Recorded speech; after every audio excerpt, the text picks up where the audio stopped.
All right, so now let's get to the list of the top limiting beliefs that guys have about attracting women. Of course, number one on the list is that I'm not good looking enough. I'm too fat, I'm too ugly, I'm too short, I'm too bald, I'm too Asian, I have too much acne, I'm too young, I'm too old, I'm too hairy, whatever.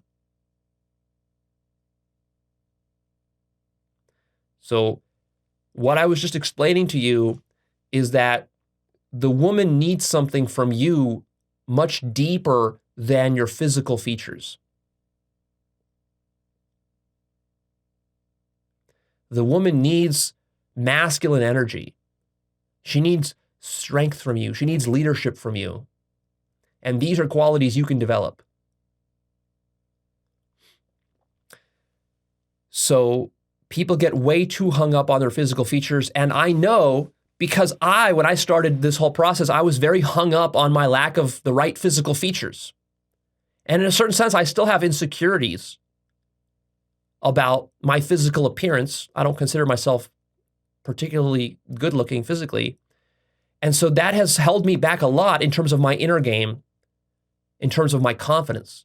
But see, what you have to be careful about here is you have to ask yourself, is it the fact that I'm short? Is that the reason why I'm not getting laid? Or is it that I'm short, but then I feel now inferior and insecure because I'm short, and therefore the reason I'm not getting laid is not because I'm short, but because I'm insecure about being short. And that's the real reason why I'm not getting laid.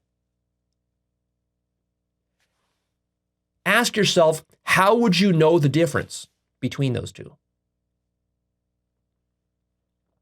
Now, a lot of guys here would say, no, Leo, it's because I'm actually physically short. That's why.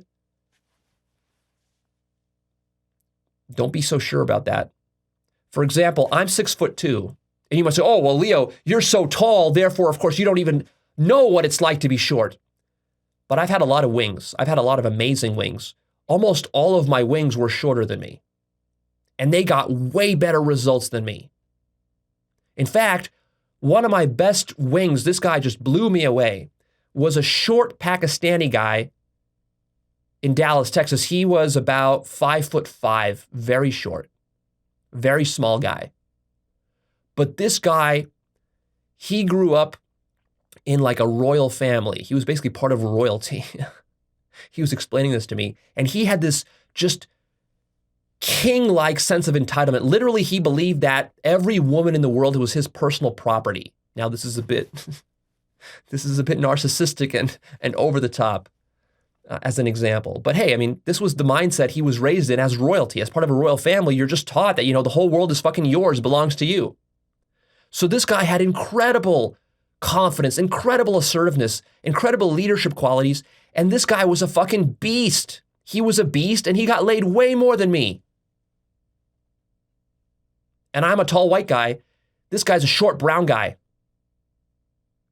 This guy did crazy ballsy approaches where he would walk up to a group of girls like at a club. It was their birthday, like 10 girls. He would just start instantly making out with the birthday girl. She would fucking slap him, reject him. He would start making out with her friend. She would slap him, reject him. He would start making out with her next friend, right? Like this guy just didn't give a fuck. And he got laid a lot. Because sure, he got rejected a lot, but then he also got a lot of success too. He was a very polarizing guy.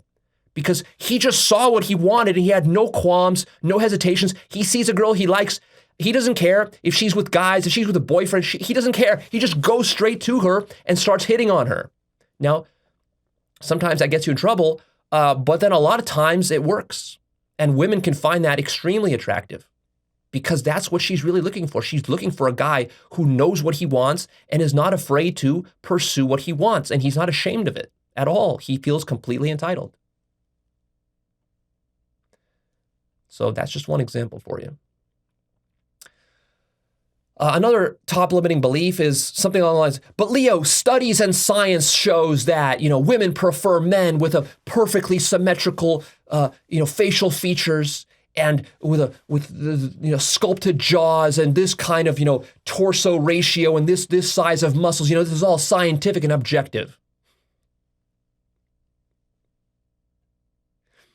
What you have to understand about so-called scientific studies is that these are very narrow, unholistic, isolated situations that are very artificial. Yeah, if you take a couple of women and put them into a laboratory environment, and you take a couple of guys, you take a short, fat guy, and you take a giant, tall, muscular guy, and you bring them out in front of these women like hunks of meat, and you give the women questionnaires like, which of these guys, makes you want to go on a date, and which one makes you wet, and which one would you like to, give a blowjob to? Like you give a questionnaire like this, and she's going to sit there and logically decide these answers. Yes, you will get your sort of scientific results that will show you that she doesn't like the short, fat guy. But you have to understand that this has nothing to do with how attraction actually works in the real world. If you're at a bar, a club, a mall, at a cafe, if you're within a social circle with your friends and you're flirting with a girl, attraction works in a totally different manner.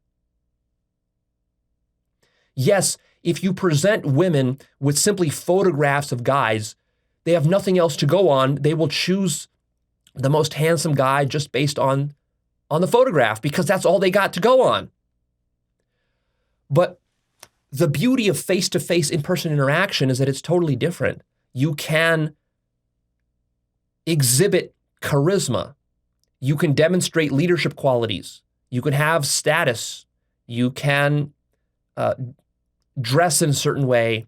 You can flirt. You can be humorous. And all of these things are very important to women. And women respond to these things very well when they're done correctly.